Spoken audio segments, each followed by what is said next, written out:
लुसिफरहरू मिलेर मेरो देउता जस्तो केपी बालाई राक्षसको ट्याग दिएर देश निकाले। यदि केपी ओली राक्षस हो भने हामी राक्षसको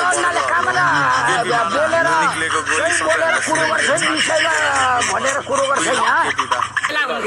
पानी थुक्दा अहिले हेर्नु त हरियाली हाम्रा एक हातका 1.5 हातका मकै हुन्छ। हामीले लाख लाख रुपियाँका मकै बेच्न उहाँले गर्दा हाम्रो बा आमा सर्वश्रेष्ठ माइती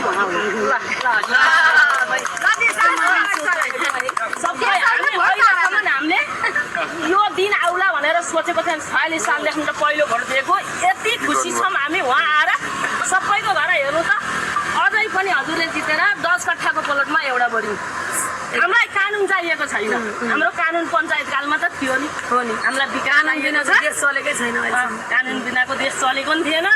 हामीलाई 10 कट्ठाको प्लटमा एउटा बढी। बाटोघाटो अहिले सबै माखा चिप्लिने आखान। हाम्रो ढुङ्गा यहाँ गाडी चल्दा ढुङ्गाले ध्यान राख्थ्यो। हामी पीडित थियौँ। धुलो उडेर गाह्रो थियो। बस्न जाने भने तातो पानी चिसो पानी ट्याक्का खान पाइयो छ। हस्पिटलमा जाँदाखेरि उभिन पर्थ्यो, बस्न पाइएको छ। यति महान नारी त यो कुनै आमाले जन्माउँदैनन्। ल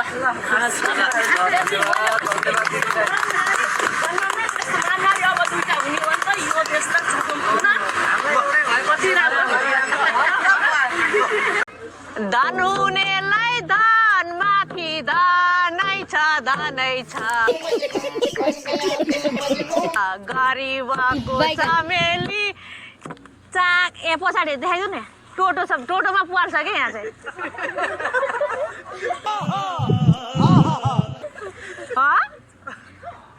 गणतन्त्रमा पुवालै पुवाल्छ। के छ गीत गाउनु न ल। धन हुनेलाई धन माथि धनै छ धनै छ। गरिबको चमेली पाल माथि पालै छ।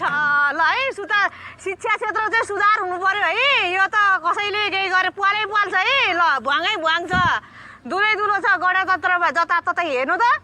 आज चाहिँ हामीले यो म्याडमले भन्नु त आउनु त यहाँ कुन ठाउँ यो गजुरी 4 चिउरी खर्क। आज हामीले कतिजनालाई यहाँ दियौँ? हामी 100 यस विद्यालयमा चाहिँ 122 जना बालबालिका छन्। यो सम्पूर्ण बालबालिकाहरूको यो आशिका फाउन्डेसनबाट न्यानो कपडा वितरण गरिदिनु भएको छ। त्यो मात्रै होइन नि हजुर। अब यहाँको गणतन्त्रमा यहाँ मात्रै पुवाल होइन नि, यहाँ नि पुवाल परेको छ है। मादलमा धरि पुवाल परेको छ। के गर्नु यस्तो छ। विद्यालयमा चाहिँ जनजाति छन्।